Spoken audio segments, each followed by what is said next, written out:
はい、気ままな親父の趣味チャンネルです。このチャンネルでは北海道の北部の情報を中心に紹介していこうと思っております。今回の動画は JGC 試技を兼ねまして北海道旭川市からマレーシアの首都クアラルンプールに旅行に行った動画のパート5です。皆さん、ラクサ知っておりますか？今回の旅行でナシレマやサテ、バクテーなどマレーシアの名物料理を食べました。ラクサはマレーシアやシンガポールなどで食べられる人気料理です。パート5の動画ではラクサの人気レストランに行きました。それ以外にはプキ・ピンタンでお土産を買った様子やマッサージ、クアラルンプール空港のラウンジなどクアラルンプール旅行最終日の模様を紹介した動画になります。 4K 映像かつ二重原稿の字幕を歯車マックから選択して最後までご視聴いただければ幸いです。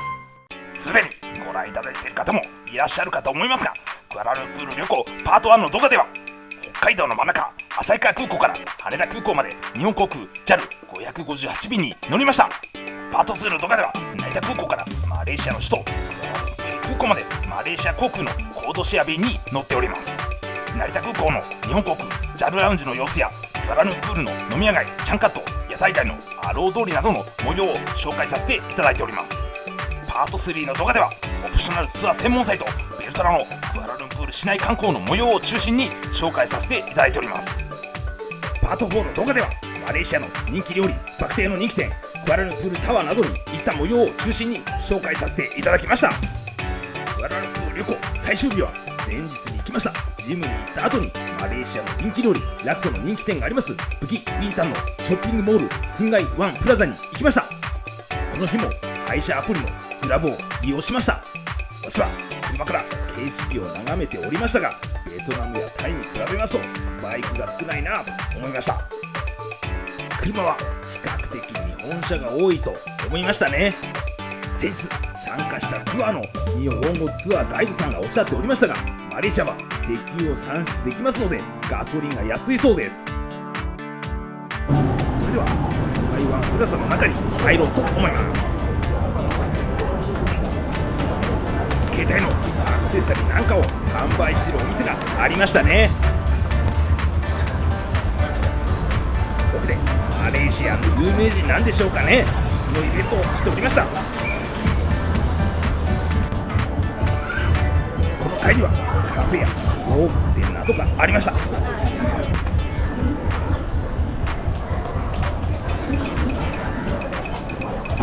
ラクサのお店が奥にあるとのことでしたので歩いて行きました。は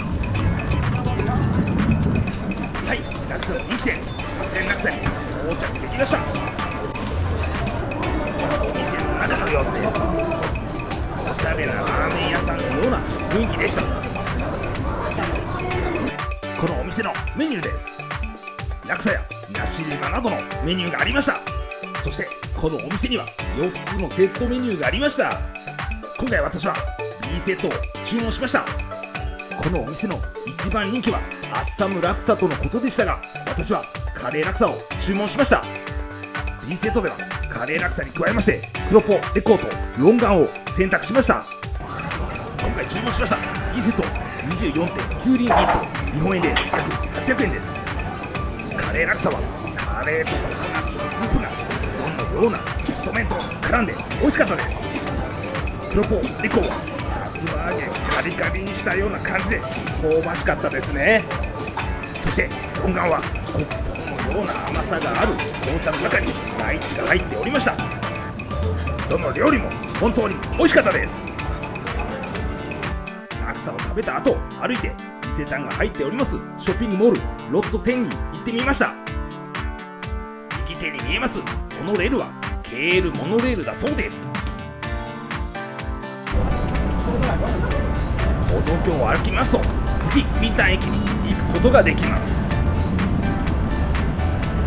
こからクアラルンプールの交通の要衝 KL セントラルに行くことができます。スンガイワンプラザから5分ぐらい歩きましたらロット10に到着することができました。それでは伊勢丹の中に入ってみたいと思います。おしゃれなカフェや先ほど行きましたスンガイワンプラザよりも洗練された洋服のお店がありました。地下の食品売り場も行ってみました。私はこちらでお土産を買いました。オプショナルツアー専門サイトベルトラムツアーでお世話になりました日本語ガイドさんがマレーシアのお土産でおすすめしておりましたホワイトカレーラーメンをこちらで販売しておりました。こちらには袋麺とカップラーメンが売っておりました。私はカップラーメンをお土産に買いました。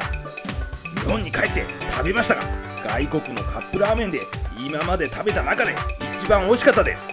こちらは1個 5.25 リンギット、日本円で約170円ですので、マレーシアのお土産におすすめだと思いました。ホワイトカレーラーメンの袋麺は Amazon で買うことができるんです。もし食べてみたい方は概要欄に Amazon の販売ページのリンクを載せておきます。辛いですが癖になると思いますので、一度食べてほしいと思います。ロット10のすぐ近くにあります両替所のレートを確認しました。レートが1リンギット 30.1 円でしたので、この旅行の中で一番良いレートでした。以前紹介しました KL セントラルの中にありますショッピングモールの両替のレートよりもこちらの方が良かったです。旅行でプキピンタンにお越しの際にはこちらで両替されると良いと思いました。私はお土産を買った後、プキピンタン近くのマッサージ店でフットマッサージをしてまいりました。クアラルンプール随一の繁華街プキピンタン駅からマッサージエリアがある場所まで歩きました。旭川でお世話になっておりますマックがありました。おじさんが好きなテリヤキマックバーガーはいくらなんでしょうかね。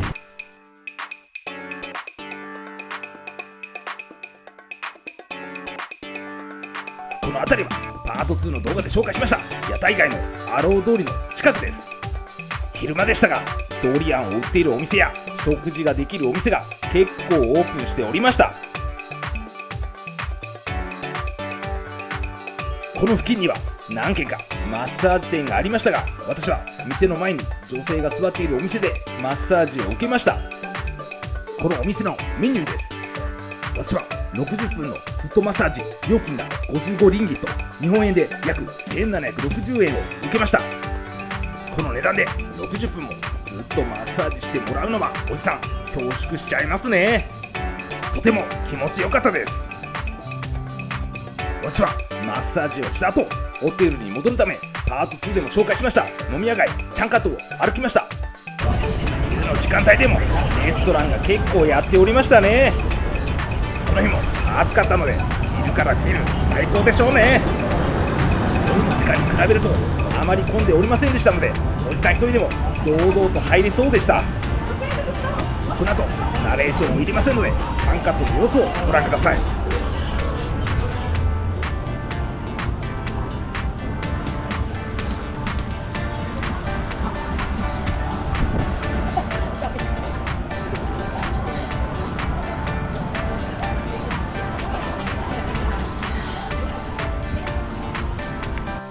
私はチャンカットを歩いた後、宿泊先のバーダントヒルホテルに戻りました。ホテルではシャワーを浴びて休憩した後、帰る準備をしました。ホテルがありますクアラルンプールの中心部からクアラルンプール空港までの距離が約 57km でした。今回配車アプリのグラブを利用しましたが、乗車料金が65リンギット、日本円で約2080円でした。はい、それではクアラルンプール空港に向けて出発します。バーダントヒルホテルお世話になりました。私は車からクアラルンプールの街並みを見ておりました。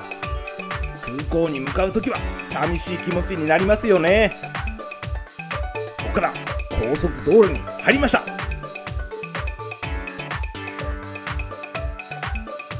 高速道路は空いておりましたので、かなりのスピードで走行しておりました。しばらくしますとクアラルンプール空港が見えてまいりました。クアラルンプールの中心部プキピータン近くのホテルを出発して約1時間でクアラルンプール空港に到着することができました。私はスーツケースを引きながらターミナルビルの中に入っていきました。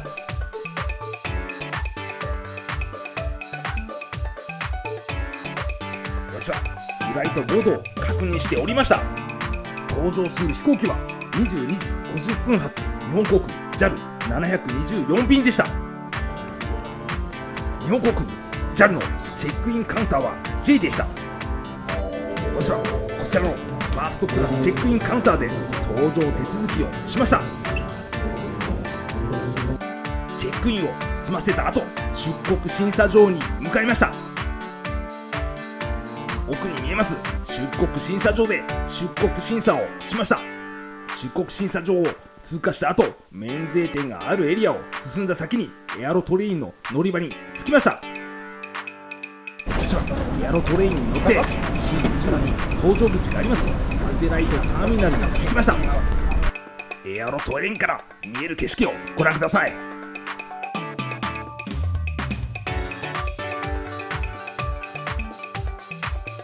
チェックインした際にこちらのラウンジ券をいただきました。現在は変更になっている可能性がありますが、2022年12月現在、日本航空指定ラウンジがプラザプレミアムラウンジでした。ただ、マレーシア航空のゴールデンラウンジに入れるとネットの口コミでありましたので、ダメ元で行ってみました。サテライトターミナルに到着してゴールデンラウンジを探しながら歩きました。奥に見えますのがマレーシア航空のゴールデンラウンジです。ゴールデンラウンジはマレーシア航空のビジネスファーストクラスの乗客並びにワンワールドやスターアライアンスの上級会員も利用することができます。わしは受付でラウンジ券ありますかと聞かれて、ありません。返答して搭乗券を見せてワンワールドエメラルドであることを証明したら利用することができました。最初にファーストクラスラウンジに行ってみました。ラウンジエリアには軽食やドリンクが置いてありました。私が行った時には全然人がいなかったですね。ファーストクラスラウンジではダイニングエリアでフルコース料理を食べることができますので、サンドイッチやドリンクを飲まなくても良いからだと思いました。こちらには仮眠ができるエリアがありました。写真はありませんがシャワールームもあるそうです。こちらのファーストクラススイートはマレーシア航空のファーストクラス利用者のみ入ることができるようです。ダイニングエリアの様子です。高級フランス料理レストランのような雰囲気でした。メニューをお示ししています。サラダ、スープ、メインディッシュ、デザートを選択できました。私は黄色の枠並びに右に記載しておりますメニューを食べました。最初に食べた料理はアボカドサラダです。お米みたいな野菜が入っておりまして、良いアクセントになっておりました。次に食べた料理はマレーシアで有名なユーテールスープです。ビーフの出汁が出ておりまして美味しかったです。メインディッシュはシーバスの炙りでした。アスパラは北海道の方が美味しかったですが、スズキの実がふっくら、皮がカリカリで香ばしくて美味しかったです。デザートはティラミスでした。ビターな甘さでビスケットみたいなものにつけて食べて美味しかったです。日本航空 JAL のエコノミークラスの航空券でこんな素晴らしい料理を食べれて最高でした。次にビジネスクラスラウンジにも行ってみました。ファーストクラスラウンジよりも食べ放題のメニューが多かったと思います。またヌードルバーがあり、ラクサなどを注文することができます。右下の料理を食べましたが、じゃがいものスープ、ケーキ、どちらも美味しかったです。今回私は利用しておりませんが、プライオリティパスで利用できるラウンジがあります。プライオリティパスは世界1300カ所以上のラウンジに入ることができるカードです。年会費1万1000円の楽天プレミアムカードを持っておりますと、プライオリティパスを手に入れることができるんです。LCC の航空券であっても右のラウンジなどに入ることができますので、海外旅行好きな方にはぜひ手に入れてほしいと思います。マレーシア航空のゴールデンラウンジに行ってしまいましたが、ラウンジ券がありましたのでプラザプレミアムラウンジにも行ってみました。こちらのラウンジはマレーシア航空のゴールデンラウンジと比べてしまうとこじんまりしておりましたが、ゆっくり過ごすことができます。料理やドリンクもたくさん種類がありまして、食べるものに困らないと思いました。私は2カ所のラウンジで食事をしましたので、かなりお腹いっぱいでしたがチキンライスを食べました。味はレストランで食べるレベルの味でとても美味しかったです。カンパリオレンジと合いましたね。私はプラザプレミアムラウンジに行った後 C22 搭乗口に向かいました。手荷物をチェックした後 C22 搭乗口に入ることができました。私がここに到着したのが少し早かったので待っている乗客が少なかったです。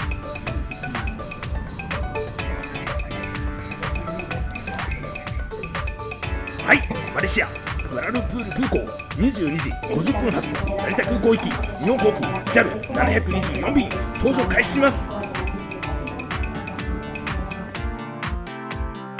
今回も優先搭乗できましたので途中詰まることもなくスイスイと私が座る座席まで移動できました。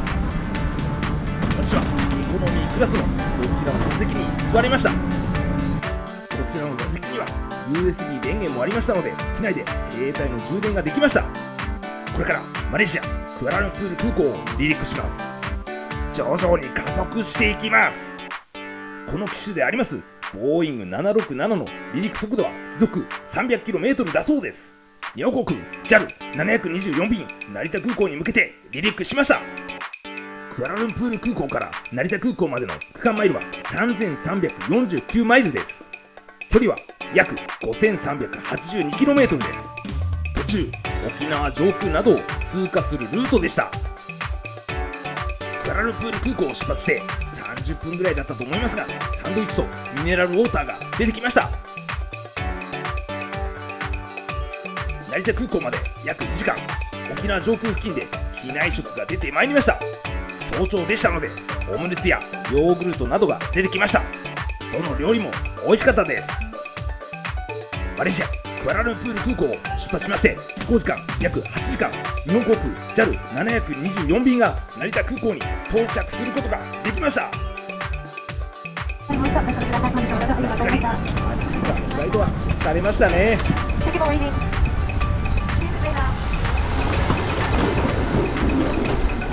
成田空港の中の様子を再生速度を上げて紹介しております。この動画を公開するときには必要がなくなると思いますがこちらでワクチンの陰性証明などを確認しました。入国審査を無事に通過した後預けたスーツケースを取りに行きました。入国審査にそれほど時間がかからずに成田空港の到着ロビーに出てくることができました。私はこちらのリムジンバスで羽田空港に向かいました。リムジンバスの乗車料金は3200円でした。成田空港から羽田空港までの距離が約 81km、 乗車時間は80分ぐらいでした。私は旭川空港への便が午後の便でしたのでお昼ご飯を食べた後羽田空港第1ターミナルファーストクラスチェックインカウンターでチェックインしました。はい、羽田空港14時ちょうど発旭川空港行き JAL555 便搭乗開始します。羽田空港から北海道の真ん中旭川空港までの距離飛行時間をモニターで紹介しております。この日はすごく天気が良かったので東京湾並びに首都圏の街並みがよく見えました。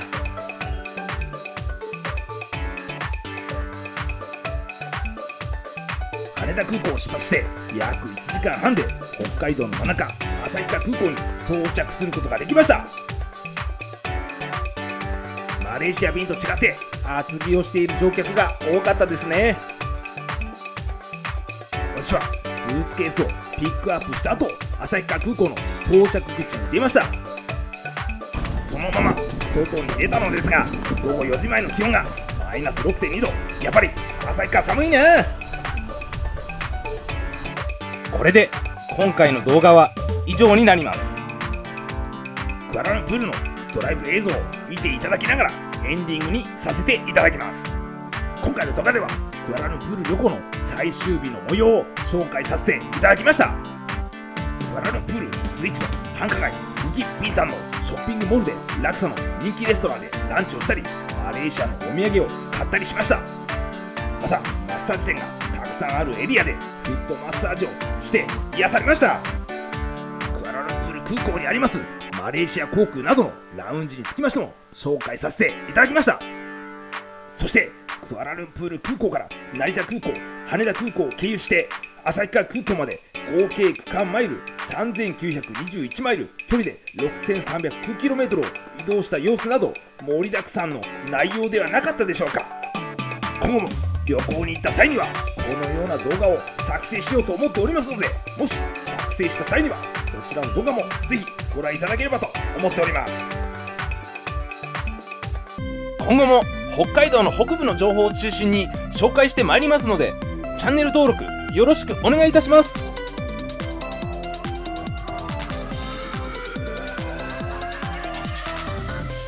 おじさん、次はマラッカにも行ってみたいな。